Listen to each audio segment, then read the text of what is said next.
Hay, sana nga Marikit, dahil hindi kakayanin ng puso ko, naiiyak ka dahil sa lalaking yon. Nako, patawarin ako ng Diyos, pero sa edad kong to, sisiguruhin ko na matatanggal ang 32 niyang ngipin kapag tinamaan siya nitong kaliwa ko.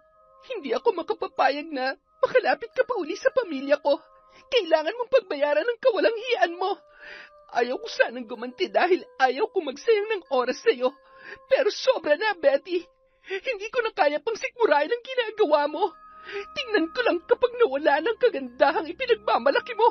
Napakasama mo. Huwag! Tigilan niyo na ako! Aray ko! Aray! Betty, gumising ka. Ano ba nangyayari sa'yo? May mga insekto sa... aray! Iha, hindi naman sa pinagbibintangan kita pero gusto ko lang sanang humingi ng tawad sa kung anumang nagawa sa'yo ng anak ko at lalong-lalo na si Betty. Nakakaawa na ang kalagayan niya ngayon. Wala akong karapatang humiling sa'yo ng kahit ano pero alam ko na may mabuti kang puso. Patawarin mo sana siya. Taon 2010, Quezon. Malakas ang hampas ng alon sa baybayin habang inaasikaso ni Lolo Fred ang kanyang bangka. Iniingatan niya yon dahil bagong pagawa niya lamang. Nagtatrabaho kasi sa ibang bansa ang kanyang nag-iisang anak, nanay ng kanyang pinakamamahal na apo na si Marikit. Bakas pa rin sa muka ng matanda ang lungkot dahil sariwa pa ang sakit ng biglaang pagkamatay ng kanyang asawa. Matipid na ngumingiti na lamang siya kapag naaalala niya ang pag-aalaga nito sa kanya at sa kanilang apo. Ang baybayin na yon ang naging saksi ng matamis nilang pagmamahalan, kaya naman ang lugar na yon ang nagpapaalala ng kanilang masaya at matibay na pagsasama. Matapos lagyan ng pabigat na mga bato at kahoy ang trapal na itinaklob niya sa kanyang bangka, ay nagmamadali na yung bumalik sa kanyang bahay. Sila ang may pinakamaganda at pinakamalaking bahay sa lugar na yon. Noong nabubuhay pa ang kanyang asawa, ay madalas silang kinatatakutan ng mga taga roon dahil sa mga haka-haka na mambabarang daw ang kanyang asawa. Hindi kasi yun mahilig makihalubilo sa mga tao na minana ng kanilang anak na si Marikit. Nang makauwi sa bahay si Lolo Fred, dumiretso na yun sa kanyang silid. Doon niya kasi iniwan ang kanyang apo na nagliligpit ng mga gamit ng kanyang lola. Ito yon. Ito nga yung mga gamit ni Lola. Ang sabi niya dati, sa akin niya ipamamana ang lahat ng ito. Ibig sabihin, akin ang laman ng basket na ito. Gusto ko rin matutunan ang mga ginagawa niya para walang mang-aapi sa akin. Paano ko kaya gagamitin to? Basahin ko kaya to. Mamaya na nga lang, baka makita pa ako ni... Marikit, hindi ka pa ba tapos dyan sa ginagawa mo? Sandali lang po, Lolo. Teka, saan ko ba ito itatago? Bakit hawak mo mga yan? Huwag mong sabihin na... Hindi po, itatabi ko lang po, Lolo. Hindi po ba sabi niyo, delikado to? Pero, Lolo, bakit si Lola okay lang? Tapos ako... Uulitin mo pa ba ang pagkakamali ng lola mo? Pambihira ka, oo. Unang-una, kung mabuti ka sa ibang tao, wala naman silang gagawin masama sa'yo. Hindi po totoo yan. Sa mga tulad ko na hindi binayaan ng kagandahan, mga selbahe po sila. Apo, ang totoong kagandahan ay nasa puso. Bonus na laang niyang muka. Tingnan mo ako. Hindi naman ako gwapo pero nagustuhan ako ng lola mo. Alam mo bang saksakan ng sungit yun? Ay, sa inyo po pala ako nagmana. Anong ibig mo sabihin, Apo? Mabait po. Ibig ko pong sabihin, pareho tayong mabait, Lolo. Apo, subukan mong ipakita kung ano at sino ka. Huwag kang mag-focus sa mga bagay na wala sa'yo. Yang talino mo at kabaitan ang tutulong sa'yo para mahalin ka ng mga taong nasa paligid mo. Nandito lang ako para suportahan ka. Kami ng nanay mo. At alam kong ginagabayan pa rin tayo ng lola mo. Lalo ka na. Nakakatakot rin ho kasing maging sobrang bait at makisalamuha sa iba. Ang hirap pong magtiwala, Lolo. Kapag nagkataon, baka mapilitan akong gamitin tong... Apo, yan ang wag na wag mong gagawin. Aba, kung sakali man ay kailangan mong maging handa at pag-aralan yan ng husto. Isang malaking responsibilidad at panganib ang nakaamba sa oras na yakapin mo ang aklat ng karunungan. Sa oras na maging isa kayo ng itim na kapangyarihan, ikaw ang kokontrolin yan at hindi madaling talikdan yan kung ayaw mo na. Nawala sa akin ang lola mo at hindi ko nakakayanin na may mapahamak pa sa inyo. Lolo, sakit po sa puso ang ikinamatay ni Lola. Isa pa, matagal na niyang itinigil ang pambabarang. At saka, sa naaalala ko sa kwento niya, ginamit niya lamang ito nung panahon na ng babae kayo. Hindi po ba't minsan niyo siyang ipinagpalit sa... Ay, Jesus Mariosep, huwag mo na ipaalala sa akin yan. Kinalimutan ko na mga kalokohan ko noon. Pwede po pala yun? Ang alin, Apo? Na, pati yung mga pangit, maglolo ko. Apo, ang lahat kayang daanin sa pambobola, kaya ikaw mag-iingat ka, gwapo man o pangit. Basta magaling mambola, siguradong... Ay, di bali na lang ho, hindi na lang ho ako magbo-boyfriend. Kung si Lola nga na maganda, niloko niyo pa, ako pa kaya? Ay... Abat, hindi ka pa talaga pwedeng mag-boyfriend dahil bata ka pa at nag-aaral ka pa. At saka, kapag nagkataon, makakapatay ako ng kapwa ko manloloko. Siya, sige na, bilisan mo na, tulungan mo ako magluto ng hapunan. Itabi mo na maayos yan. Opo, paunti-unti ay mapag-aaralan din kita. Hindi ko naman kailangan gamitin. Gusto ko lang malaman kung paano at kung totoo yung mga kinukwento sa akin ni Lola. Matapos niyang iligpit ang ilang gamit, ay pasimple niyang dinala sa kanyang kwarto ang mga importanteng gamit ng kanyang lola na nakalagay sa isang katamtamang laki ng basket. Hindi na rin siya makapaghintay na makita ang iba pang laman noon. Itinago niya muna yon sa ilalim ng kanyang kama at nagmadali nang lumabas sa kwarto at tumungo sa kusina. Ano? Tapos ka na? Itinago mo na ba yung... Opo, nakatago na po, Lolo. Ako na po dyan. Ako na at pagod ka na. Siya nga pala, Apo. Malapit na ang graduation mo. Kailangan mong bumili ng damit para may maganda at maayos kang maisusuot. Huwag na po, Lolo. Yung mga damit na binigay na lang po sa akin ni Lola. Apo naman, hindi naman na uso yun ngayon. Abay, kailangan ay matuto ka na rin sumunod sa uso para hindi ka nila tinutokso. Ay, kasalanan to ng lola mo eh.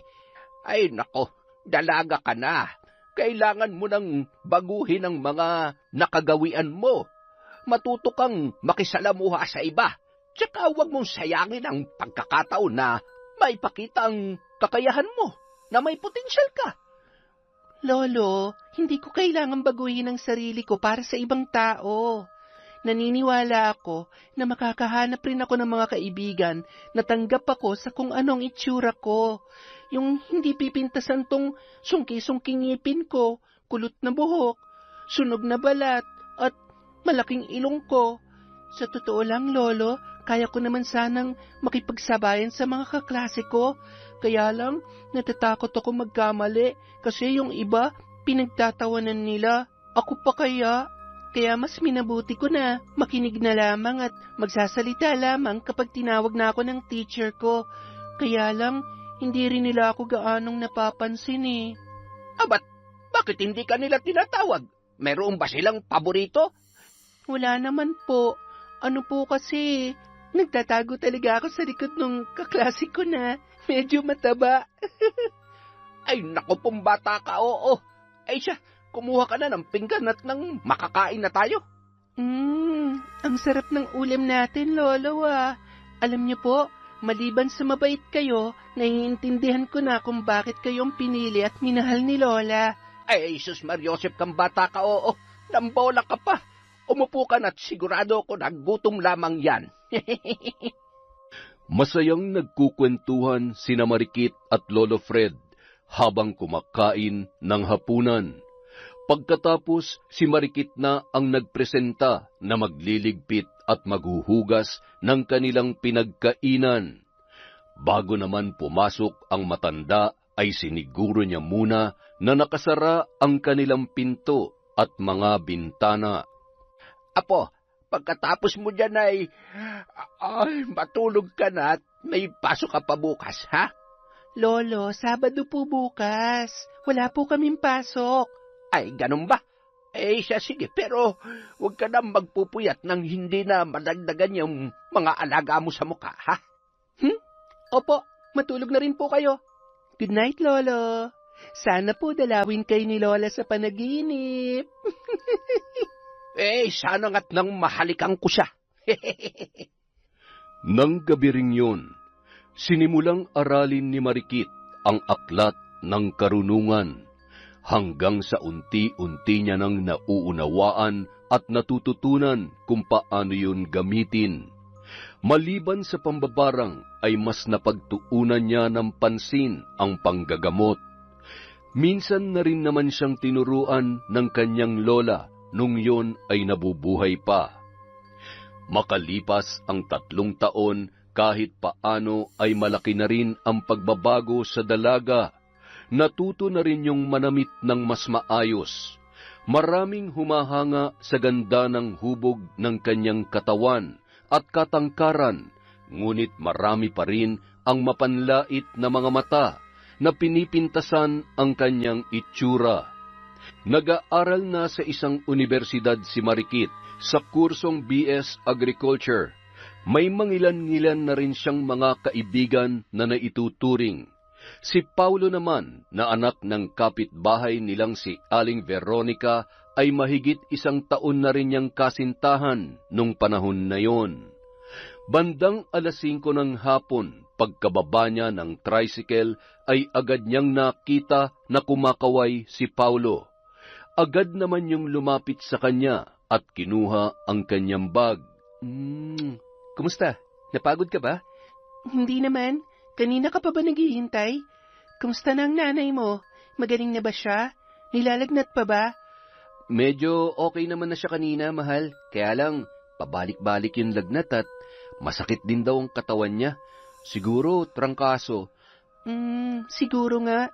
Uso din kasi yan ngayon. May ilan akong kaklase na tinrangkaso nung nakaraan. Hayaan mo, bukas dadalawin ko siya. Sandali. May kukunin lang ako sa loob ng bag. Bumili ako ng prutas. Pakibigay na lang sa kanya para gumaling na siya kaagad. Sigurado, mapait ang panlasa nun. Salamat sa tulong mo sa amin, ha? Salamat sa pagmamahal mo sa nanay ko kahit minsan. Alam mo naman yun. Okay lang yun. Naiintindihan ko naman kung saan nanggagaling yung inis sa akin ng nanay mo. Akalain mo ba naman ang nag-iisa niyang anak na napakagwapo ay magkakagusto sa katulad kong pangit? Ikaw naman kasi. Oy, bakit naman hindi? Marikit, para sa akin, ikaw ang pinakamaganda sa lahat. Isa pa, ano pa bang hahanapin ko sa isang babae? Nasa yun ang lahat ng hinahanap ko. Mabait, masipag, matalino, at higit sa lahat, para sa akin, ikaw ang pinakamagandang babae. Huwag mo nga akong binobola. Baka mamaya may makarinig pa sa'yo. At saka, ako na nga magdadala niyang bag ko. Masyado kang gwapo para gawin ko lang tagabitbit ng bag. Siya nga pala, anong plano mo sa susunod na pasukan? Gusto mo bang ipagpatuloy ulit ang pag-aaral mo? Pwede kitang tulungan na makapasa sa entrance exam at mag-take ng scholarship. Pwede naman. Kaya lang, alam mo naman na hindi ako kasing galing mo pagdating sa pag-aaral. Parang gusto ko na nga lang magnegosyo eh. Kaya lang, wala naman akong puhunan. Huwag ka mag-alala. Kapag may trabaho na ako, matutulungan kita dyan sa gusto mo. Sa ngayon, asikasuhin mo muna yung tindahan ng nanay mo para may mapagkunan kayo. Buti nga may nakukuha pa kami sa pensyon ni tatay eh. Kasi kung wala, naku, sigurado mapipilitan na ako maghanap ng trabaho sa Maynila. Tumawag kasi sa akin si Betty noong nakaraan. May alam daw siya na pwede kong pasukan doon. Iniisip ko nga lang si nanay. Ayaw ko naman na mag-isa siya dito at saka, syempre tayo. Ayoko naman mapalayo sa'yo. Ikaw talaga? Alam mo kung talagang kinakailangan, papayagan naman kita eh. Kaya lang, mas kailangan ka ngayon ng nanay mo. Kung sakaling magipit ka, sabihan mo lang ako, pwede rin naman kitang pahiramin ng pera. Talaga? Naku, nakakahiya naman. Huwag mong isipin yon. Sino pa ba naman na magtutulungan? Girlfriend mo ko, kaya kung may problema ka, nandito ako lagi para tulungan ka. Kaya huwag ka naman problema. Siya nga pala, kumusta si Betty? Siguro, mas lalo na siya maganda ngayon, no? Siguro. Magka-college na rin yata yun eh. Close pala talaga kayo? Oo, inaanak kasi yun ni tatay sa binyag. Para ko nang kapatid yun eh. Sabay kami lumaki at nag-aral. Sanay na nga ako sa kamalditahan nun eh. Pero sigurado magkakasundo kayo ni Betty. Matutuwa siya kapag nalaman niya na ikaw ang girlfriend ko. Matutuwa? Sigurado ka? Baka naman matawa. Ay, hindi yan. Ikaw talaga. Samantala. Saan galing ang mga prutas na ito? Umuwi na bang inaanak ko? Nandyan na ba si Betty? Nakabalik na ba siya galing sa Maynila? Nagkita na ba kayo? Wala pa po. Sa susunod na linggo pa raw po ang uwi niya. Kanino nang galing ang mga ito? Napakarami naman. Galing ho yan kay Marikit. Nag-aalala ho kasi siya sa inyo. Nag-aalala? Huwag niya nga akong pinaplastik. Baka nga ipinagdarasal pa nun na matuluyan na ako eh. Baka nga yun pa nagbigay ng sakit sa akin. Kahit paanong ibigay niya sa akin, hindi pa rin magbabago ang tingin ko sa kanya. Sus Mariosep, para ka namang hindi nakakakita ng ibang babae dyan. Kapag yan ang nakatuluyan mo, sinasabi ko sa'yo, hindi ko titingnan o kakargahin man lamang ang apo ko. Huwag mo naman sayangin ang magandang lahi natin, anak. Nay, hindi niya naman po kayang makipagsabayan sa ganda ng ibang babae na nirereto niyo sa akin, pero nasisiguro ko naman po na mabait, masipag, at mapagmahal ang mapapangasawa ko. Kaya sana naman bigyan niyo siya ng pagkakataon na kilalanin ng husto. Tingnan niyo naman, kahit pa madalas niyo siyang sinisinghalan nandyan pa rin siya. Palagi pa rin niya tayong tinutulungan. Ay, bahala ka nga sa buhay mo. Hugasan mo itong mansanas at kakainin ko. Lalo lamang sumama ang pakiramdam ko sa mga sinasabi mo. Pasasaan ba't magigising ka rin sa katotohanan? Sigurado makakahanap ka pa rin ng babaeng mas nababagay sa'yo. Kung siyang gusto mong mapangasawa, hintayin mo muna ako mamatay para malaya kang gawin ang gusto mo. Ay, kainin niyo na nga lang to. Masyado niyo naman hinuhusgahan si Marikit. Mahal ko siya, Nay. At habang tumatagal na nakikita ko kung gaano siya kabait sa akin, kung paano niya ako inaalagaan, mas lalo niya akong napapahanga at mas lalo ko siyang minamahal. Aaminin ko nung una, hindi naman talaga ako seryoso sa kanya. Pero ngayon, ewan ko ba? Alam mo, sa tingin ko, kailangan mong magpatingin sa albularyo. Duda ko dyan sa mga kinikilos mo at nararamdaman mo. Siguradong ginayuma ka lamang ng pangit na yon. Ang sama na nga ng pakiramdam ko, tapos ang babaeng yun pa ang pinag-uusapan natin. Ay, buisit na yan. Nay, saan ka pupunta? Nagkukwentuhan pa tayo. Manahimik ka dyan. Nakakasira ka ng gabi. Sana'y umuwi na si Betty ng malibang ang lokong ito. Ayaw kong pagtawanan ng mga kumari ko ang aking anak. Kinabukasan, maagang nagluluto ng almusal si Marikit. Habang abala yun sa kusina, ay nagtataka naman ang kanyang lolo Fred. Apo, bakit parang abalang-abala ka? At saka, bakit nagluluto ka ng lugaw? Para ho kay Aling Veronica, may sakit po kasi siya eh. Abat, anong ginagawa ni Paulot? Hindi niya mapagluto ang nanay niya. At saka, Apo, wag lang sanang sasama ang loob mo, ha? Kung todo effort ka pa para sa nanay ng boyfriend mo, sigurado ka na ba talaga sa Paulo na yon? Baka mamaya pagkatapos ng mga ginagawa mo para sa kanya, lolokohin at paiiyakin ka lang niya. Lolo, wag po kayong mag-alala. Mabait po si Paulo, tsaka mahal na mahal niya po ako. Ay, Sana nga, Marikit. Dahil hindi kakayanin ng puso ko, naiiyak ka dahil sa lalaking yon. Nako, patawarin ako ng Diyos, pero sa edad kong ito, sisiguruhin ko na matatanggal ang 32 niyang ngipin kapag tinamaan siya nitong kaliwa ko. Lolo naman, hindi pa man din kayo nagkakapi ay parang nagpapalpitate na kayo. Umupo na po kayo dito at tikman niyo tong lugaw na niluto ko. O, ayan. Masarap po ba? Masarap. Ipaghain mo nga ako. Huwag mong uubusin yan dun sa biyana mong hilaw, ha? Nakakapagselos na yan. Abat, parang mas mahal mo pa yata yun kaysa sa akin. Ay sus, malabong mangyari yan, Lolo. Siyempre naman, mas mahal ko kayo kaysa doon. Mahal na mahal na mahal. Huwag na magtatampong lolo ko, ha? Oh, teka, heto na. Ubusin niyo yan. Nilagyan ko rin ho yan ng paborito niyong atay ng manok at saka may itlog din po yan. Habang kumakain si Lolo Fred, nagmamadali namang naligo ang dalaga at pagkatapos ay bahagya yun nag-ayos ng kanyang sarili. Pabalik-balik pa siya sa salamin at naglagay pa ng lipstick sa kanyang labi.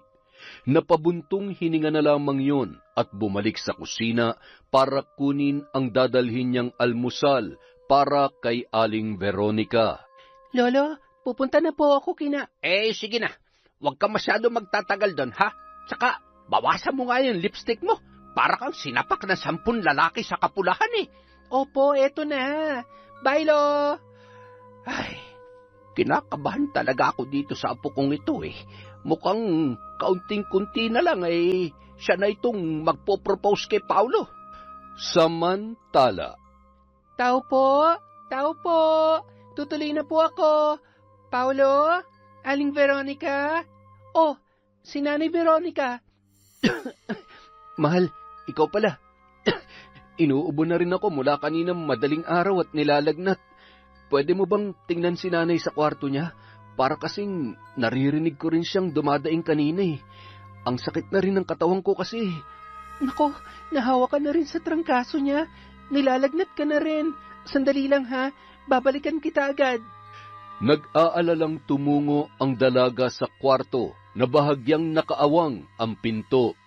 Pagpasok niya ay bumungad sa kanya ang nanginginig na tila ba lamig na lamig habang nakatalukbong ng kumot na si Aling Veronica. Hala, ang taas-taas po ng lagnat ninyo. Kailangan niyo pong uminom ng gamot. Anong ginagawa mo rito? Asan ang anak ko? Si Paulo! Paulo! May sakit na rin po siya.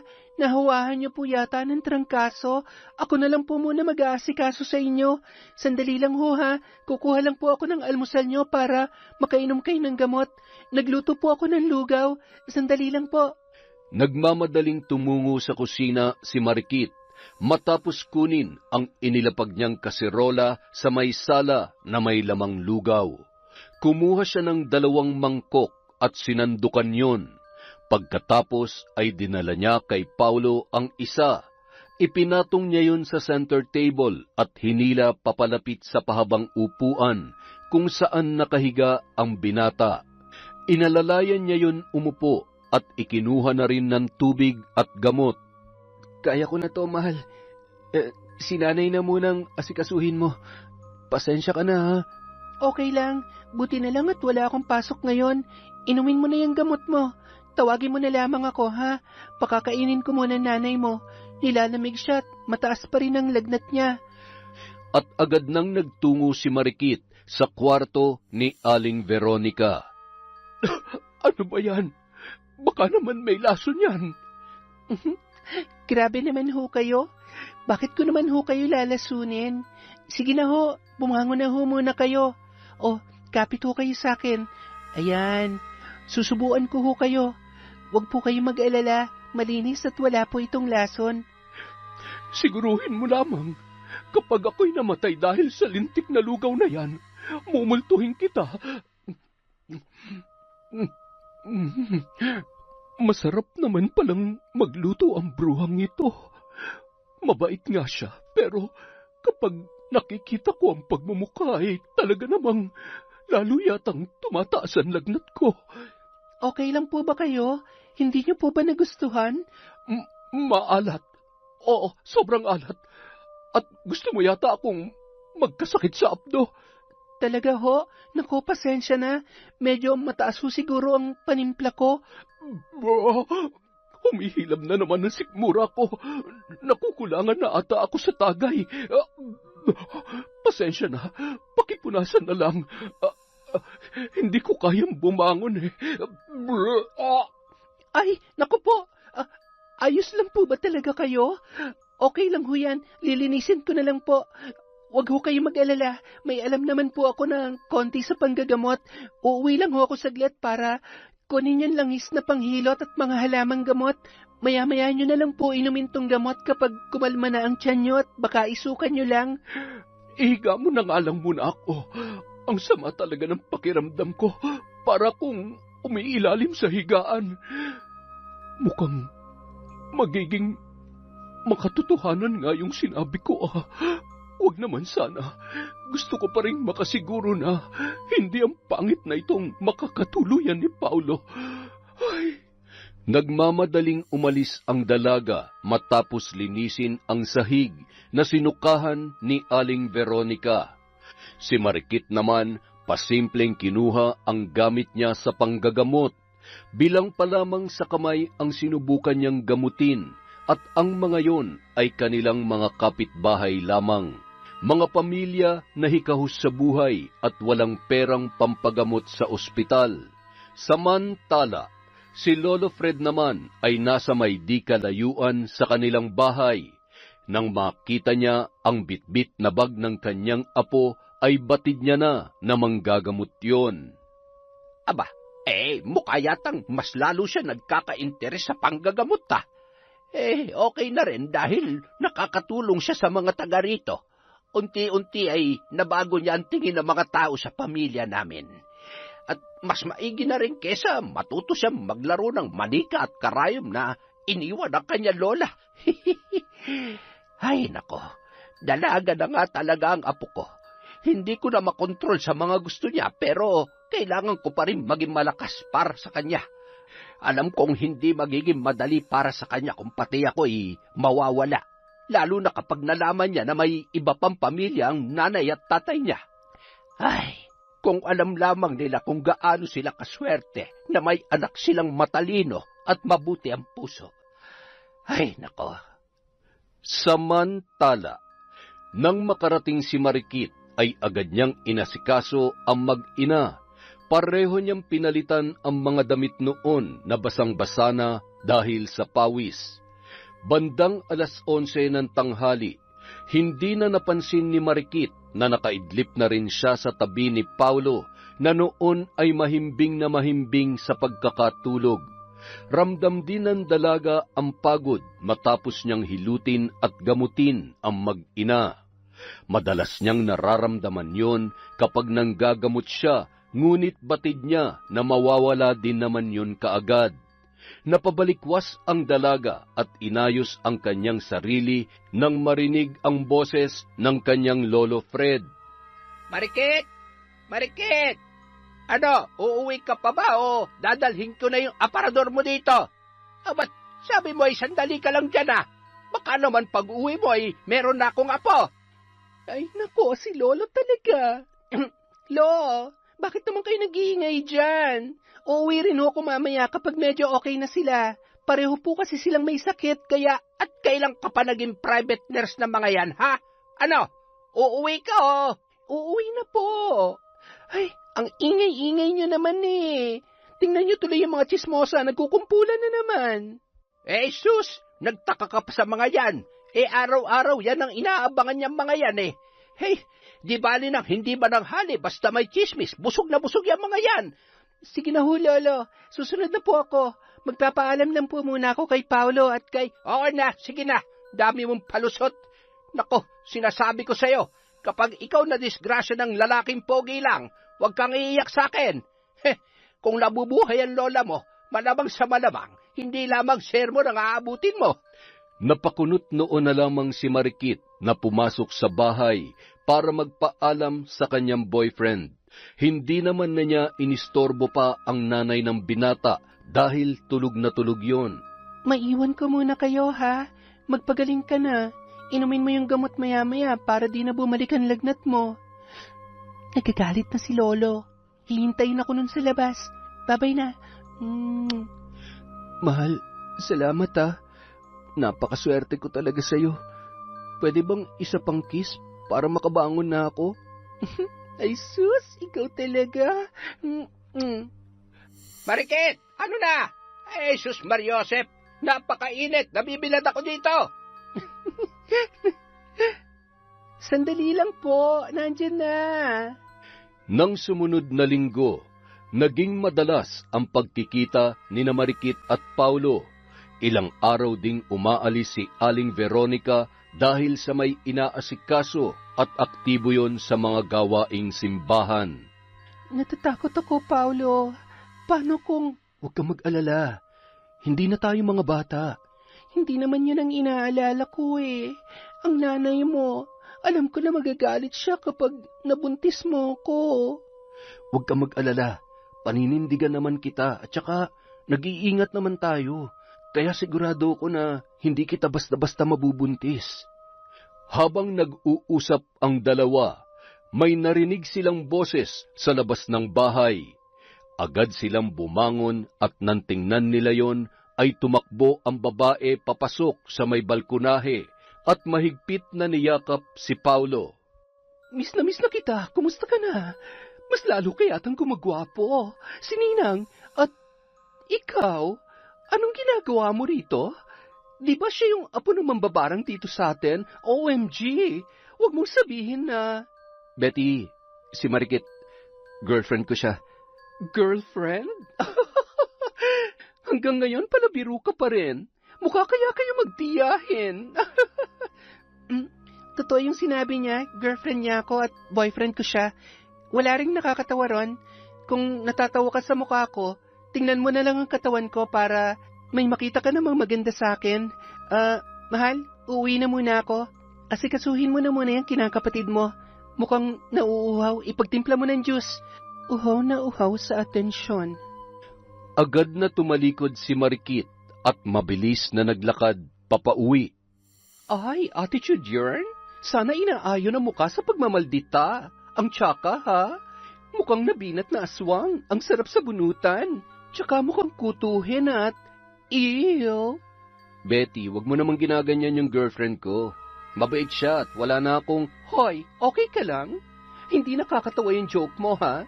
Baka nakakalimutan mo na ako ang gusto ni tita para sa'yo. Tsaka, kung sakali man, iba na lang. Wag naman yun. Ay, yan ba talaga ibubungad mo sa akin? Ay, sige na, pumasok ka na muna. Ano bang gusto mo? Kape? Juice? Pwede namang ikaw na lang. Char, sige na, juice na lang. Super init eh.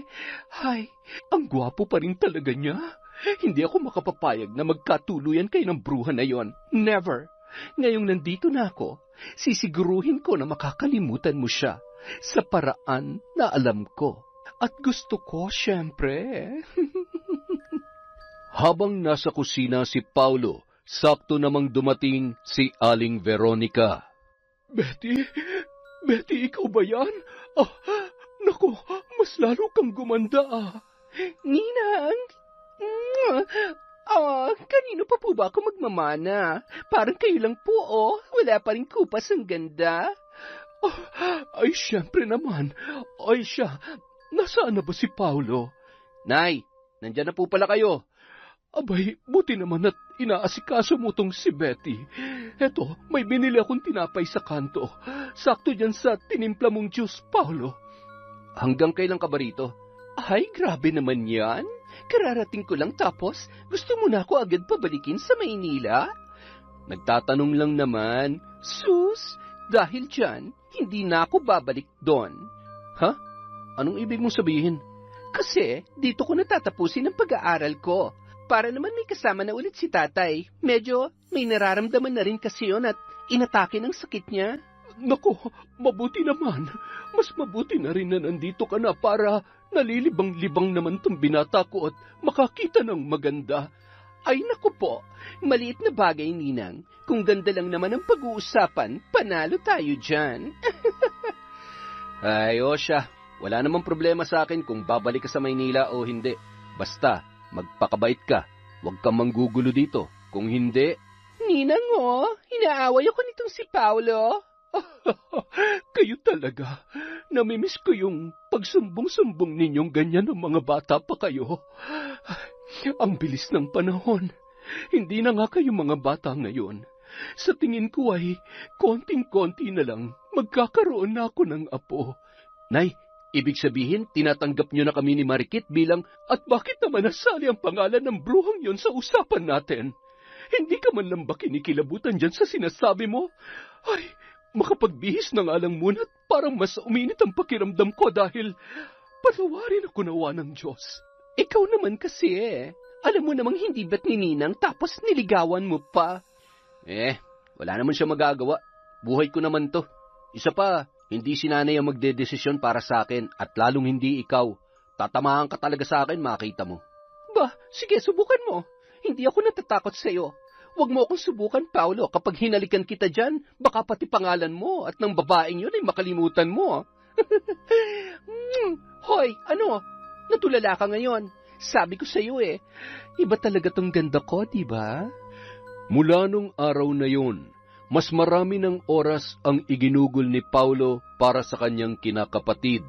Gumagawa rin kasi ng paraan si Aling Veronica na mas matuon ang atensyon niya kay Betty. Isang gabi, Napapagod na ako maglakad. Kargahin mo naman ako. ayaw ko nga, bigat-bigat mo kaya. Hindi ka na bata para magpakarga pa sa akin. Grabe ka naman. Hindi naman ako mataba at magaan lang kaya ako. Sige na. Please. Ay, ang kulit. Halika na nga. Bigat mo Parang may pasan akong kalabaw sa likod. Grabe ka naman. Ang dami mo naman reklamo. Bilisan mo na. Habang masayang-masaya sina Paulo at Betty, nasa labas naman ng bahay si Marikit. Ay, kaya naman pala. Ang kapal ng mukha niya. Ni hindi niya man lang ako naaalala. Tapos nagagawa niya pa makipaglandian sa iba. Napalingon naman si Paulo at nakita ang kanyang girlfriend, kaya agad niyang ibinaba si Betty. Aray, ano ba yan? Bakit ba? Malapit naman na tayo sa bahay niyo. Mauna ka na nga muna, kakausapin ko lang si Marikit. Sige na, doon mo na lang ako hintayin sa bahay. Okay. Akala mo Tingnan lang natin kung di siya magliyab kapag nalaman niya na. Paulo, bilisan mo Pagod at inaantok na ako, matutulog na tayo. Alam mo namang hindi ako nakakatulog na wala ka sa tabi ko Hi, Aling Marikit. Aling Marikit? Ang kapal ng muka at napakalandi talaga ng... Aray, anong ginagawa mo rito? Masayang-masaya ka sa ginagawa mong panloloko sa akin? Panloloko? Mahal, hindi kita niloloko Inaasar ka lang ni Betty. Ikaw naman kasi pinapatulan mo Pagpasensyahan mo na yon. Ganyan talaga ang ugali ng kinakapatid ko, pero mabait naman yun kahit papano. Mabait? Ang sabihin mo, gustong-gusto mo rin na nilalandi ka niya. Umalis ka na. Wala naman na tayong dapat pag-usapan pa. Mahal naman. Huwag mo ako matawag-tawag na mahal. Magsama kayo ng Betty mo. Marikit, mahal. Ay... Agad na pumasok sa bahay si Marikit at sinundan naman yon ng tingin ng kanyang lolo na noon ay nakaupo sa sofa. Ano nangyari? Natauhan ka na? Sabi ko sa'yo Huwag ka naniniwala sa mga gwapo. 10% lang sa sinasabi nila ang totoo. Hindi ka kasi nakikinig sa akin Oo na po, kasalanan ko na. Ang tanga-tanga ko talaga. Gusto ko lang naman maranasan na magmahal at mahalin Ayaw ko na, Lolo. Ang sakit-sakit na. Tatanggapin ko na lang talaga na walang magkakagusto sa pagmumukhang to. Apo, marami pang pwede mangyari. Pero sa tingin ko naman ay sinusubok lang kayo ng pagkakataon. Aba, mas ngayon mo makikita kung talagang mahal ka niya. Kung mahal ka, hindi ka niya susukuan at ipaglalabang ka. Kung mahal ka niya, lumingon man siya sa iba, ikaw at ikaw pa rin ang pipiliin niya. Sa ngayon, importante na mas mahalin mo ang sarili mo, apo. Bumalik man siya o hindi sa buhay mo, ang mahalaga buo ka at alam mo ang halaga mo. Magmakaawa ka na sa ibang bagay, pero wag na wag sa pag-ibig. Dahil ibibigay yan sa'yo ng walang labis at walang kulang ng taong nakalaan para sa'yo. Lolo, naiinis talaga ako. Gusto kong sabunutan yung Betty na yon. Kung tuloy ang magpapatukso si Paulo sa babae na yon, hindi lamang naman yung babae may kasalanan. Nagpatukso Ibig sabihin, marupok siya at hindi talaga ganong katibay ang pagmamahal niya sa'yo. Ano nga ba naman ang laban ko sa babae na yon? Bukod sa maganda na, matagal na talaga silang close ni Paulo. Kung alam ko lang na ganito pala yung pakiramdam ng nasasaktan, sana nun palang iniwasan ko na talaga siya. Tumigil ka na dyan, apo, at lalong pumapangit yung mukha mo. Grabe ka talaga, Lolo. Barangin kita dyan Samantala, Ano bang iniiyak-iyak mo? Iniiyakan mo yung pangit na yon? pwede ba tumigil ka na sa panlalait mo sa kanya? Hindi na ako natutuwa sa iyo, Tsaka, kasalanan mo to Anong kasalanan ko? Hindi Masama ba magsabi ng totoo? At saka, magpasalamat ka na lang sa akin dahil hindi kayo magkakatuluyan noon. Kumusta na lang ang itsura ng anak niyo kung yun ang magiging... Ay, wag na nga lang ako mag-talk, baka kung ano pa masabi ko. Teka, alam ko na. Uminom na lang tayo para naman maibsan yung sakit na nararamdaman mo. Aba, sasali ako dyan. Hindi naman pwedeng kayo lang ang magpapakasaya para rin makatulog ako kaagad. Nakaubos ng 2 bote ng alak ang 3. Nauna nang natulog si Aling Veronica na makaramdam yon ng kaunting pagkahilo. Ano? Kaya pa ba? Gusto mo kumuha pa ako ng isa pang... Wag na. Lasing na tayo. Matutulog na ako. Umuwi ka na sa inyo. Sigurado ka ba talaga na gusto mo na akong umuwi? Di ba nalulungkot ka? Pwede naman kitang samahan. Bakit ba ang kulit mo? Ba't talagang gusto mo? Umuwi ka ba talaga rito para guluhin ang buhay ko? Paolo, hindi pa rin ba talaga obvious kung bakit ko ginagawa to? Gusto kita. Mahal kita. Hindi mo ba alam yon? Ni minsan hindi ako nagkagusto sa iba. Tapos ngayon, malalaman ko na pumatol ka sa bruhang yon. Ayoko. Akin ka lang, Paolo. Mahal mo naman ako, di ba? Betty, mahalaga ka sa akin. Oo, mahal kita, pero bilang...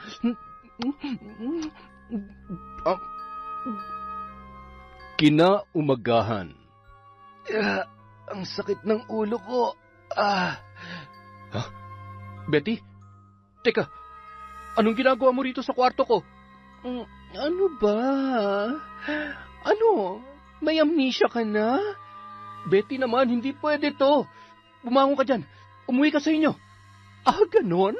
Pagkatapos na nangyari sa atin, ipagtatabuyan mo ko? Yung nangyari sa atin kagabi, pareho nating ginusto yon. Bahala ka nga dyan. Gulo-gulo ang buhok na lumabas si Betty sa bahay ni na Paulo, pauwi sa kanila. Bakas na bakas sa kanyang muka ang pagkainis. O ano? Bakit ganyan ang itsura mo?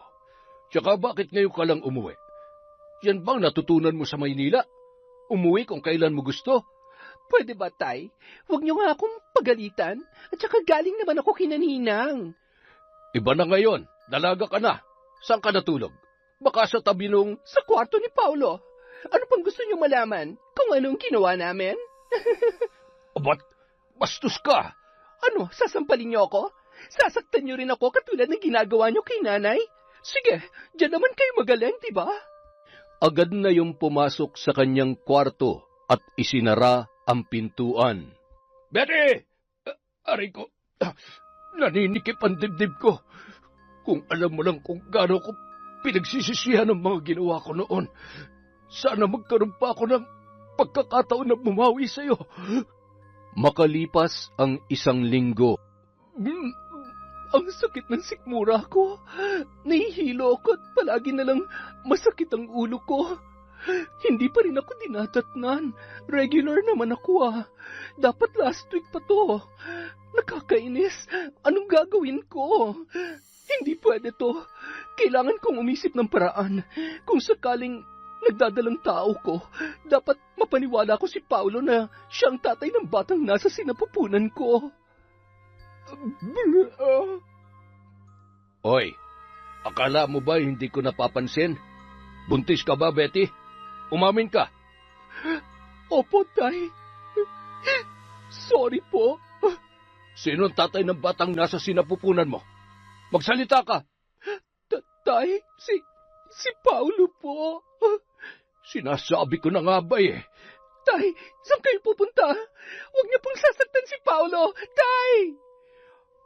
Mabilis at nagngingit-ngit sa galit na tumungo si Mang Miguel sa bahay ng kaibigan ng kanyang anak na si Paulo.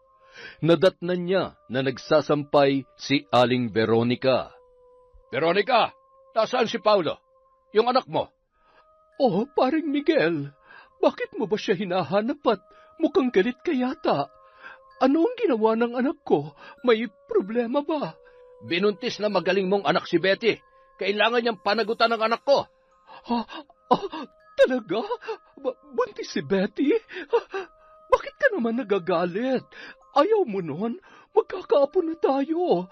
Naku naman pare, kaya ka naman pala nagkakasakit Lagi mong pinaiiral yung init ng ulo mo. Kumalma ka lang. Hindi namin pababayaan si Betty. Ngayon pa ba? Magkakatrabaho na ang anak kong si Paulo. Siguruhin niyo lamang na maibibigay niyo mga pangangailangan niya. Dahil kung hindi, tatamaan talaga sa akin yung anak mo. Dahil sa nangyari, agad nang nagpasya si Aling Veronica na patirahin na sa kanila si Betty. Ninang, paano po yan? Galit po sa akin si Paulo. Baka lalo lang siya magalit kapag nadatnan niya ako dito. Nako, subukan lamang niya at tatamaan siya sa akin. Mula ngayon, hindi na dapat ninang ang tawag mo sa akin, Mama. Nako, siguradong napakagwapo o di kaya'y napakaganda na magiging anak ninyo. Hindi na ako makapaghintay. Oh, ano na naman ang ginagawa mo dito? Paulo, maupo ka muna. May maganda akong balita sa iyo, anak. Alam mo ba na magiging tatay ka na? Ho? Anong ibig niyong sabihin? Buntis si Betty. Magkaka-baby na kayo. Ano? Nay, pwede ba wag nga kayong makisali rito? Totoo ang sinasabi ni nanay, pero kung ayaw mong panagutan ng batang to, okay lang naman. Babalik na lamang ako sa Maynila. Mas maraming oportunidad doon para mabuhay ko yung magiging anak natin. Betty, anak, hindi ka aalis. Dito ka lamang. Umayos ka nga, Paulo. Maaatim ba ng konsensya mo na pabayaan ang mag-ina mo? Nay, hindi to ang gusto kong mangyari. Alam niyo namang... Aba, sana naisip mo yan bago mo pinakailaman si Betty. Magbihis ka na doon. Ikaw naman, Betty, anong gusto mong kainin, ha? Ipagluluto kita. Bawal magutom ang buntis. At sa gabi ay, huwag ka masyadong maglalalabas, ha? Makalipas ang isang buwan. Ano na ang plano mo ngayon? Ay, palalakihin ko na mag-isa ang anak ko. Hindi ko po siya pababayaan, Lolo. Hindi mo ba sasabihin kay Paulo ang nangyari? Hindi na po kailangan. Ayaw ko na makagulo pa sa kanila ni Betty. Mukha naman pong masaya siya. Magkakaanak na rin naman po sila. Ikaw ang bahala. Basta nandito lamang ako para suportahan ka sa kung ano mang pinagdaraanan mo ngayon. Lilipas din naman yan. Tama ho kayo, Lolo. Hindi ko kailangan mamroblema sa mga bagay na hindi ko naman kontrolado. Basta ko, gusto ko ng payapang buhay kasama magiging anak ko. Tama. Ganyan nga, apo. Kailangan mo maging matapang. Hindi na lamang para sa sarili mo, kundi para sa magiging apo ko. O siya, pasaan ka ba't nagbibihis ka yata? Sa bayan po, mamimili po ako ng ilang gamit at pagkain. Maya't maya rin po kasi ako nagugutom. Ang takaw yata ng anak ko. O siya, mag-iingat ka. bumili ka ng mga pambuntis na damit at masikip na yung mga damit mo. Opo, mag-almusal na lang po kayo dyan, Lolo. Sus, nagluto ka na naman ng kung ano-anong pinaglalagay mo. Huwag na ho kayo magreklamo. Yan po kasi ang gusto ng apo ninyo eh. Nang makarating sa pamilihang bayan, agad na nagtungo si Marikit sa mga nagtitinda ng damit. Habang namimili yon ng ukay na angkop sa kanya, ay nagulat na lamang siya na may biglang humawak sa bestida na kanyang kukunin. Ano ba? Akin yan. Betty, pati ba naman damit aagawin mo sa akin? Ako mga agaw? Hello! Mula bata pa lang kami, close na kami ni Paolo. Kaya kung meron mang mga agaw at mahilig umeksena, ikaw yon. Lumayo-layo ka nga sa akin at buntis ako. Hindi maganda na ganyan kapangit ang nasa harapan ko. At saka, ano naman ang gagawin mo sa... Bakit parang gulat na gulat ka? Hindi ka makapaniwala na buntis rin ako? Ano? Bakit hindi ka makapagsalita? Hindi mo ba tatanungin kung sino ang tatay nito? Wag na wag mong susubukang umeksena ulit sa buhay namin dahil baka kung ano magawa ko sa'yo. Wag mo akong pinagbabantaan. Wag mo rin akong tinatakot dahil hindi ako natatakot sa'yo. Naiintindihan mo? Wag kang praning. Wala akong balak na makipagsiksikan sa buhay ni Paolo. Hindi naman ako katulad mo. Desperada. At itong damit na to, akin to. Oh, pangit mo. Kahit magkaanak ka pa kay Paolo, siguradong kamukha mo lamang ang lalabas. Sabihin mo na kung ano gusto mong sabihin. Alam kong pangit ako pero malay mo naman, kamukha to ni Paolo. Ikaw, sigurado ka bang kay Paolo nga yan? Kasi akalain mo, mas malaki pa yung tiyan mo dito sa tiyan ko, pero hindi bali na. Pasasaan ba't lalabas din naman ang totoo? Pumili ka na ng damit mo. Lahat naman yan siguro bagay sa'yo. At saka, kahit ano pa man ang isuot mo, mangangati ka pa rin at hindi mo rin naman mapagtatakpan yung pangit mong pag-uugali. Kuya, itong bayad oh. Keep the change. Bye, Betty. Hindi pa tayo tapos. Sa susunod na magkita tayo, ingungud-ngud ko yung pagmamukha mo. Miss, wag yan ang panggigilan mo. Pumili ka na ng bibilhin mo. Pambihira naman, oo. Ang aga-aga, dito nyo pa talaga napiling magbangayan sa pwesto ko. Magkano ba to, ha? Ano ba yan? Ang nipis naman pala. Pero, pwede na. Kunin nyo na ho yan. Murang-mura, 250 ang isa. Ay, ang mahal naman.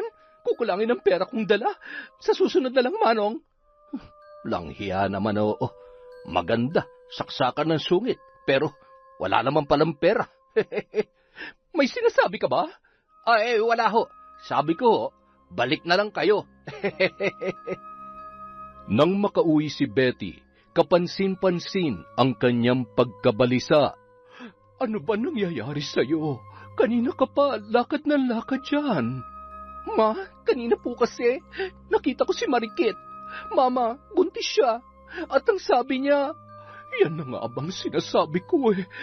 Ay, Mama, tulungan niyo po ako. Hindi pwedeng malaman ni Paolo ang tungkol sa pagbubuntis niya. Paano kung mas piliin niya yon kesa sa amin? Hindi pwedeng buntis din ang bruhang yon. Buntis si Marikit? Tama ba narinig ko? Paolo? Kanina ka pa dyan? Sandali, saan ka pupunta? Ma, ano ba? Hindi niya man lamang siya pinigilan.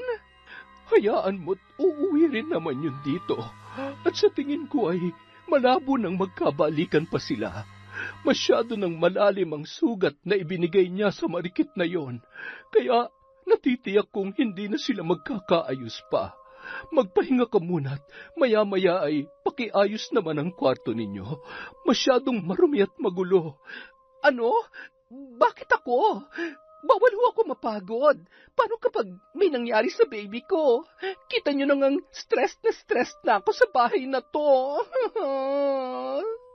Aba, magwalis-walis lamang at magliligpit ng kanyang pinaghigaan ay hindi pa magawa. Ay, parang napasama nga yata ako sa pakikialam sa buhay ng anak ko ha. Abat, naiintindihan ko na kung bakit mahal na mahal ni Paolo si Marikit.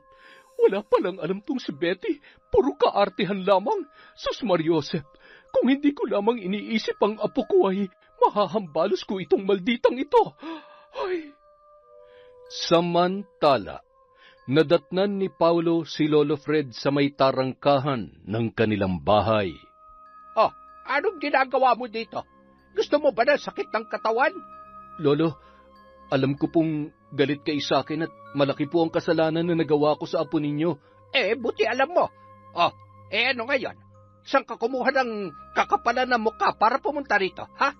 Alam ko na po ang tungkol sa pagbubuntis ng apo nyo. Lo, kung kinakailangan ko pong lumuhod, gagawin ko. Hayaan niyo po akong makausap siya. Patingin nga ng mukha mo. Ay, sus, may pagluha-luha pa. Totoo ba yan? Ay, nako. Sige, halika, tumuloy ka. Pero kung ipapalapa ka niya sa mga aso, ay siya, bahala ka. Eksakto namang lumabas si Marikit sa may balkonahe nang bumungad sa kanya ang nakakaawa at umiiyak pa rin na si Paulo. Walang kasing bilis na niyakap siya noon ng mahigpit at humahagulhol. Patawarin mo ko. Hindi ko alam. Hindi ko alam, Marikit.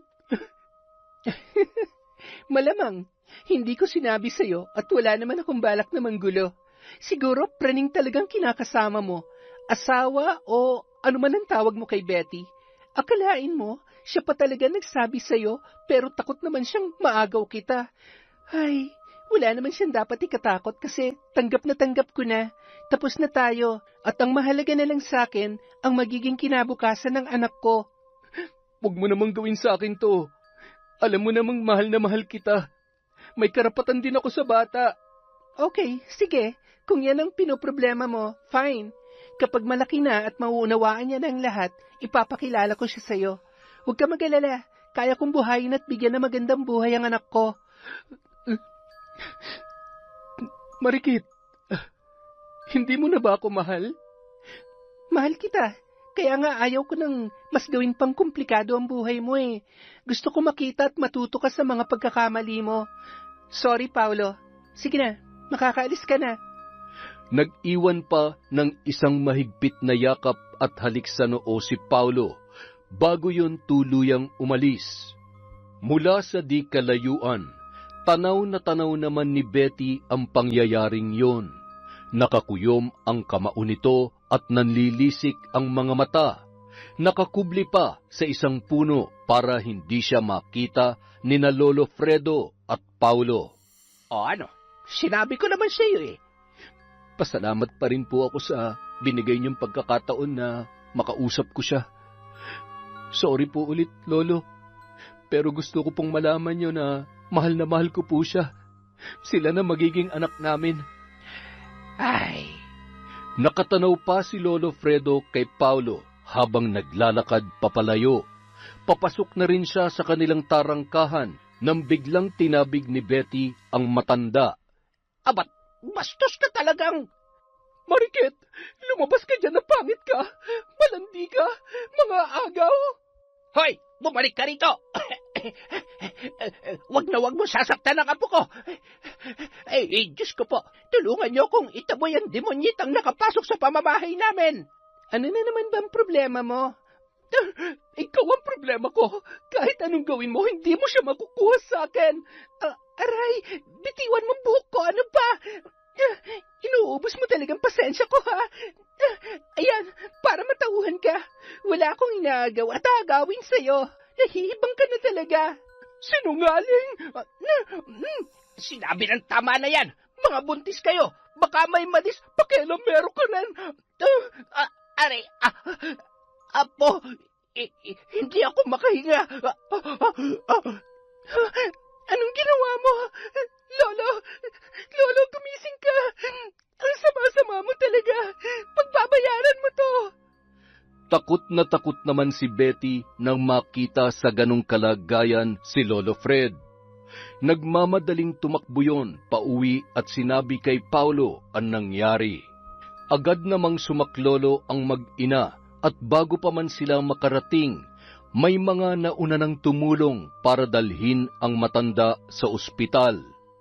Makalipas ang 1 linggo, bumuti-buti na ang kalagayan ni Lolo Fred, Ngunit hindi na yon makalakad ng matuwid at nahihirapan na rin sa pagsasalita. Isang gabi, matapos asikasuhin ang kanyang lolo at nang makatulog na yon, ay agad na rin siyang tumungo sa kabilang kwarto. Kinuha ni Marikit ang basket sa ilalim ng kanyang kama at kinuha ang lighter na inilagay niya sa bulsa ng kanyang bestida. Isa-isa niyang sinindihan ang kandila at binuksan ang aklat ng karunungan. Binuksan niya rin ang isang garapon na may lamang langis at mga patay na iba't ibang insekto. Hindi ako makakapayag na makalapit ka pa ulit sa pamilya ko.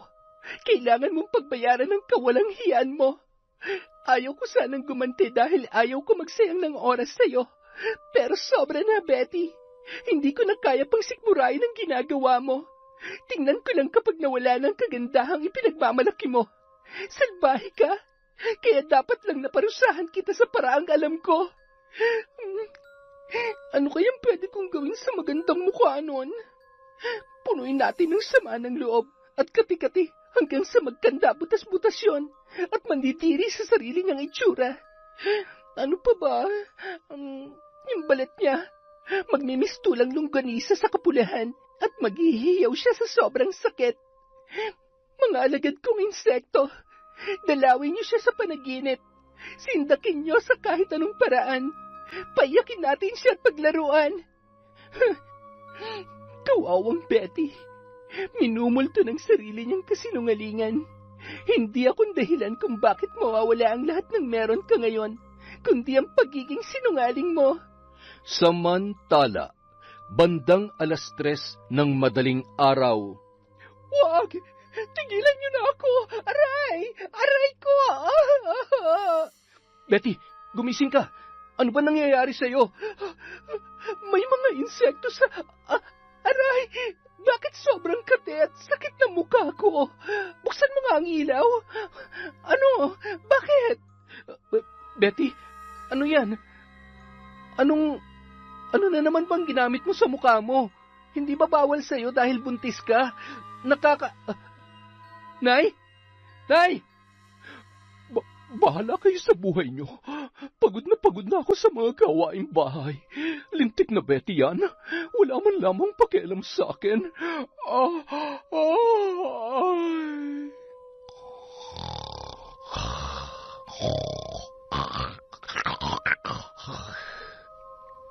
Mula ng gabing yon hanggang sa malapit ng sumapit ang araw ng kanyang kapanganakan, kung ano-ano pang tumutubo sa katawan ni Betty, hindi maipaliwanag ng mga doktor ang nangyayari sa kanya at ayaw din naman noon magpatingin sa albularyo.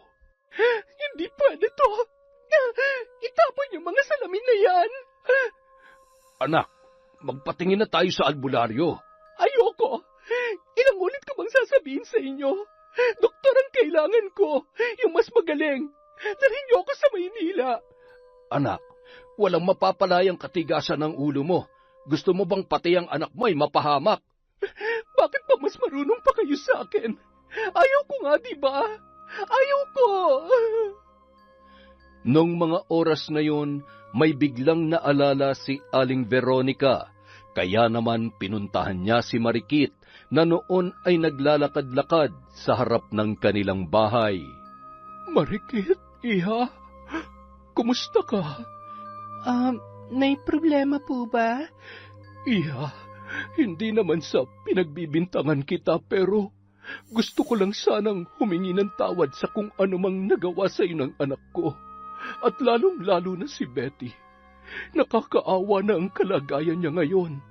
Wala akong karapatang humiling sa iyo ng kahit na ano, pero alam ko na may mabuti kang puso.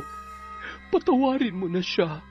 Kung sakaling may kinalaman ka sa nangyayari sa kanya, pakiusap, alang-alang sa apo ko. Salamat, Marikit. Hindi na nakapagsalita pa si Marikit nung mga oras na yon.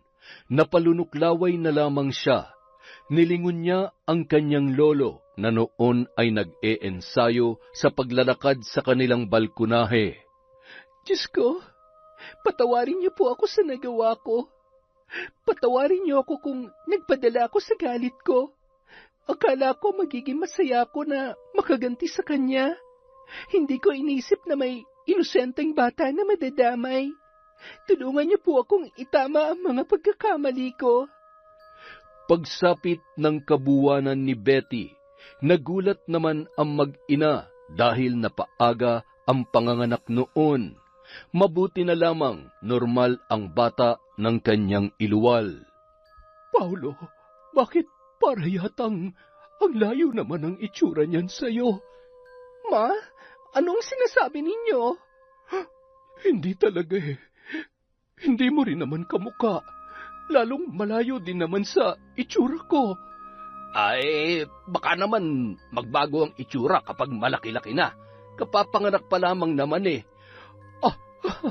Siguro nga. Sandali lamang, anak Paulo. Halika nga muna rito. Ano po yun, Nay? Ay, anak, hindi ba't nakapagtataka?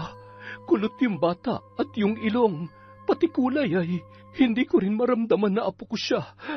Hindi kaya... Huwag kayong mag-alala, Nay. Pasasaan ba't malalaman din natin ang totoo? Nang gabi ring yun, habang tinititigan ni Betty ang kanyang anak, ay nagngingilid ang kanyang mga luha. Bakit naman minana mo pa ang kapangitan ng mokong na yon? Nakakainis. Pwede ba tumahan ka na? Ayaw ko sa'yo. Ayaw ko sa pangit na batang katulad mo. Makalipas ang 1 linggo, mula nang makapanganak si Betty, nagising si Paulo at Aling Veronica sa lakas ng pag-iyak ng sanggol. Shh, tahan na. Nasaan bang nanay mo? Tahan na. Nandito na si tatay. Huwag ka nang umiyak. Lalo lamang lumakas ang pag-iyak ng bata, kaya naman kinuha na yon ni Aling Veronica at isinayaw-sayaw. Nabaling ang mata ni Paulo sa sulat na nasa maliit na mesa. Patawarin mo ko, Paulo. Hindi ko alam kung paano ko sasabihin sa iyo ang totoo. Hindi mo siya anak, pero hindi ko rin alam kung paano ko siya bubuhayin. Ikaw nang bahala sa kanya. Maraming salamat. Nay, tama nga ang hinala natin. Hindi nga ako ang ama ng batang yan. Pero anong gagawin ko, Nay? Paano ko bubuhayin ang bata na hindi ko naman kaano-ano? Ay, hindi rin naman natin maaasahan si Paring Miguel na mag-alaga sa batang ito. Hayaan mo na, anak. Palakihin na lamang natin. Kawawa naman ang batang ito kung pababayaan natin. Isa pa, napamahal na rin siya sa atin. Samantala.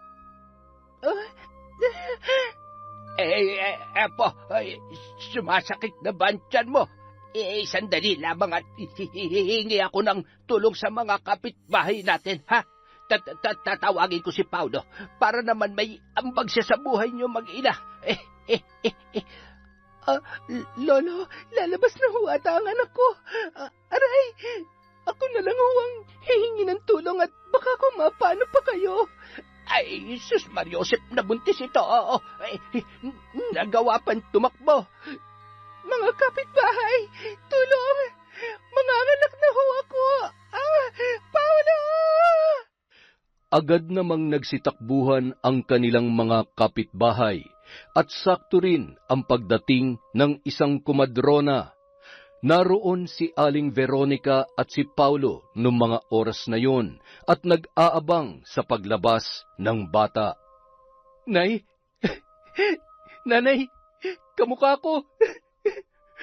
Ay, salamat naman sa Diyos. Ngayon ay sigurado na ako na apo ko na yan. Napakagwapo. Buti na lang at...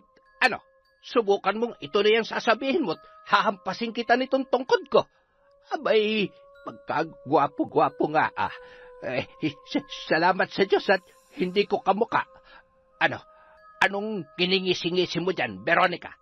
Okay lang ako nang manglait sa sarili ko. Hindi yung ganong kasakit. Anak, mahal na mahal ka ni nanay. Ang gwapo mo nga. Kamukhang kamukha mo siya, mahal. Mahal? Tama ba ang rinig ko? Mahal mo na ulit ako? Sabi ko naman sa'yo, di ba? Mahal pa rin kita. Hindi naman nawala ang pagmamahal ko sa'yo. Sa kabila ng mga nangyari, isa pa rin ang gusto kong mangyari. Gusto ko pa rin na mabigyan ng buong pamilya ang anak natin. Ayaw ko namang matulad siya sa akin. May magulang nga pero sa mga importanteng pagkakataon, wala sila. Kung alam mo lamang na matagal ko nang ipinagdarasal to. Masayang-masaya ako, mahal. Hindi ko kayo pababayaan ng anak natin. Tutuparin ko mga pangako ko sa'yo. Magiging mabuting asawa ako sa'yo at tatay sa anak natin. Kaya lang, okay lang ba sa'yo na huwag mong problemahin yon? Baby pa siya. Wala siyang kasalanan at wala rin siyang alam sa mga nangyari. Ayaw ko rin naman na lumaki siya na walang kinikilalang ina. Kaya parte siya na magiging pamilya natin. Napakaswerte ko talaga sa'yo. Kaya hindi ko matanggap na mawawala ka ng tuluyan sa buhay ko eh. Hindi ko sasayangin ang pangalawang pagkakataon na binigay mo sa akin, mahal. Mahal na mahal kita.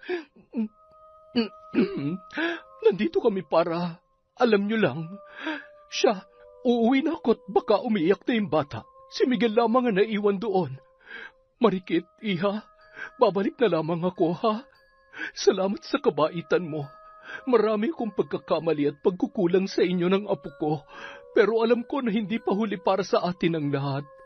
Magluluto ako, dadalang kita ng pagkain para maraming madede ng gatas ang apo ko. Salamat po, Aling Veronica. Ano ka ba? Nanay na lang. Sige po, Nay. Apo, uuwi mo na si Lola, ha?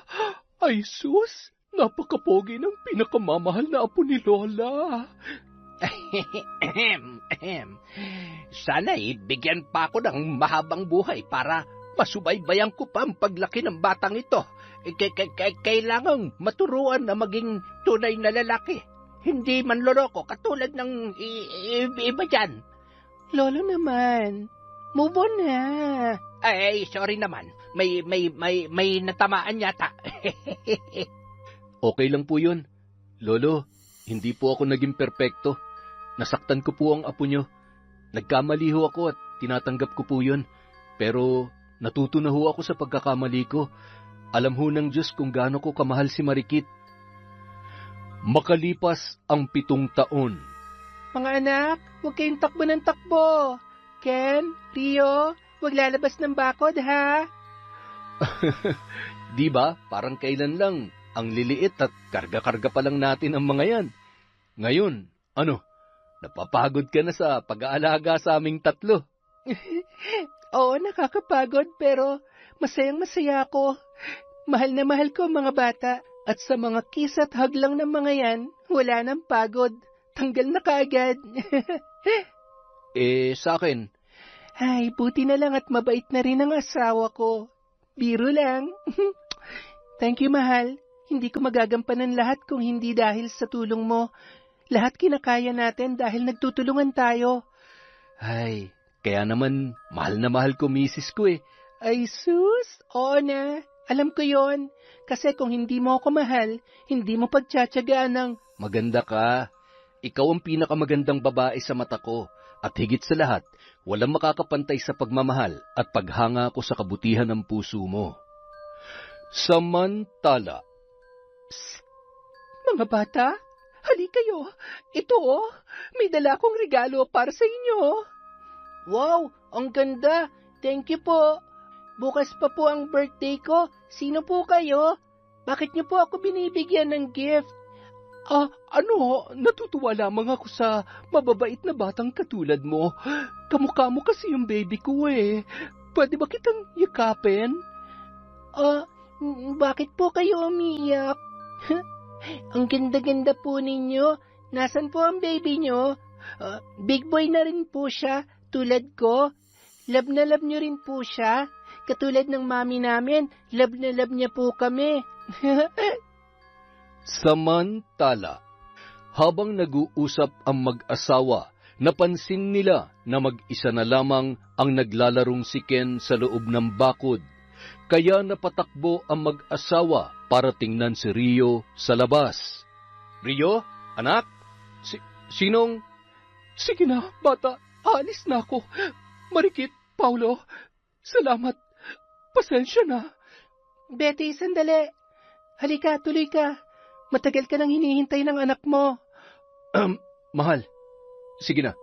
Dalhin mo na muna siya sa loob. Tumango na lamang si Marikit at agad na iginiya ang batang si Rio papasok sa loob ng kanilang tarangkahan. Hanggang kailan mo tatakasan ang pagiging magulang mo sa kanya? Bakit? Kapag nalaman niya ba ang totoo, sa tingin mo, matatanggap niya ako? Bakit hindi? Matalino ang anak mo at pinalaki namin siya na may malawak na pangunawa. Huwag ka mag-alala. Ang alam niya, nagtatrabaho ka sa malayo at nag-iipon para maibigay mo ang pangangailangan niya. Hindi siya galit sa'yo dahil wala kaming sinasabi na masama tungkol sa'yo. Ayaw namin na maging masama o kontrabida ka sa buhay niya. Mahal ka niya. Hindi mo ba nakikita kung paano kanya tingnan? Papayag ba kayo na makasama ko siya? Nahiramin ko siya. May sakit ako, Paulo. Bilang na lamang ang araw ko. Kaya gusto ko makasama ang anak ko.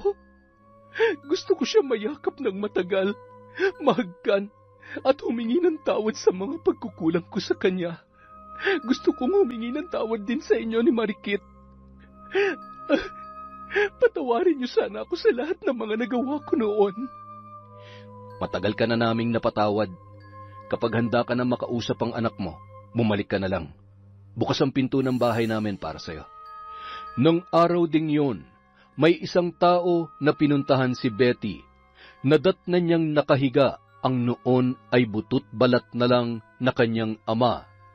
Tinitingnan na lamang yon ni na Paulo at Marikit at maging ng iba nilang kapitbahay. Sino ka? Bakit ka nandito? Tay, ako po ito, si Betty. Patawarin niyo po ako. Pinabayaan ko kayo. Wala akong kwentang anak. Anak? Sinong anak? Wala akong anak. Iniwan na ako nun. Pati yung apo ko. Ay nako, salbahe yun. Mana kasi sa akin. Kasalanan ko kung bakit... Miguel, nagugutom ka na ba? May dala kong lugaw. Betty, ikaw ba yan? Ninang? Ninang? Sorry po. Ay, Sus Mariosep, ano ang nangyari sa'yo? Bakit ngayon ka lamang nagbalik? Huwag mong sabihin na kukunin mo ang... Gustuhin ko man po ay hindi ko na po yan magagawa. Bakit? Ano ang ibig mong sabihin? Tinanggal ni Betty ang suot niyang wig. Napaiyak na lamang si Aling Veronica sa kanyang nakita. Sabay niyakap ang babae at napahagulgul yon. Anong nangyari, Betty? May cancer po ako. Matagal ko na rin hong nilalabanan ng sakit na ito. Ito rin ho ang ikinamatay ni nanay, kaya hindi ho ako nagtataka kung bakit. Nagtrabaho ho ako, rumakit para may pampagamot, pero wala na. Hindi ko na rin po kaya. Huli na po ang lahat. Bumalik lamang po ako para formal na makapagpaalam sa inyo. Humingi ng tawad at kahit isang araw lamang ay makasama ko ang aking anak. Tanggapin niyo ho sana itong pera. Gamitin niyo ho yan kung sakali mang may mangyayari kay tatay. Ikaw, paano ka na, Iha? Nakapag-asawa pa po ako. Hindi siya mayaman pero mabait at hindi niya po ako pinababayaan. Ninang, maraming salamat. Ipagdasal niyo po ako, ha? Sana sa kabila ng lahat ay mapatawad pa rin ako ng Diyos sa mga kasalanan ko. Oo naman. gaano man kalaki ang kasalanan mo, basta bukal sa loob mo na lumapit sa kanya, patatawarin ka niya. Makalipas ang 1 linggo, bumalik siya sa bahay ng mag-asawang sina Marikit at Paulo. Kinausap muna nila si Rio upang maging handa yun sa muling pagkikita nila ng kanyang totoong ina. Nanay, Anong tawag mo sa akin, anak? sabi po ni Mami, nanay ang itawag ko sa inyo. Huwag po kayong umiyak. Hindi po ako galit. Masayang-masaya lamang ako, anak. Mahal na mahal ka ni nanay. Buti na lang at mabait ka. Mahalin at alagaan mo ang mami at daddy mo, ha? Pati na rin yung kapatid mo. Magpapakabait ka lagi. Opo, nanay. Aalis ka po ulit. Pwede niyo po akong isama. Sabi ni Daddy, working po kayo sa malayo, tapos sumakay kayo ng airplane. Gusto ko rin po yun, nanay. Makakasakay ka rin doon, anak. Basta mag-aral ka ng maayos, ha? Pasensya ka na kung hindi na ako makakabalik pa. Anak, may sakit si nanay, kaya hindi kita pwedeng isama. Kasi kapag mahina si nanay, walang mag-aalaga sa'yo. Pero kahit wala ako, lagi mong tatandaan na mahal kita. Ha? Oh, ito. Isuot mo to. Binili ko yan para sa'yo. Nandyan yung picture ni nanay para kapag namimiss mo ko, titingnan mo lamang yan. Payakap na si nanay ng mahigpit na mahigpit. Samantala. O mahal, bakit ka umiiyak? Nagsiselos ka ba? Hindi. Nalulungkot ako para kay Betty. Naawa ako sa kanya, mahal. Ewan ko ba, parang kinukurot ang puso ko na makita siya sa ganyang kalagayan. Nanay rin ako, at kung ako yung nasa sitwasyon niya, hindi ko alam kung anong gagawin ko. Maswerte si Rio dahil mahal na mahal natin siya at hindi natin siya pababayaan.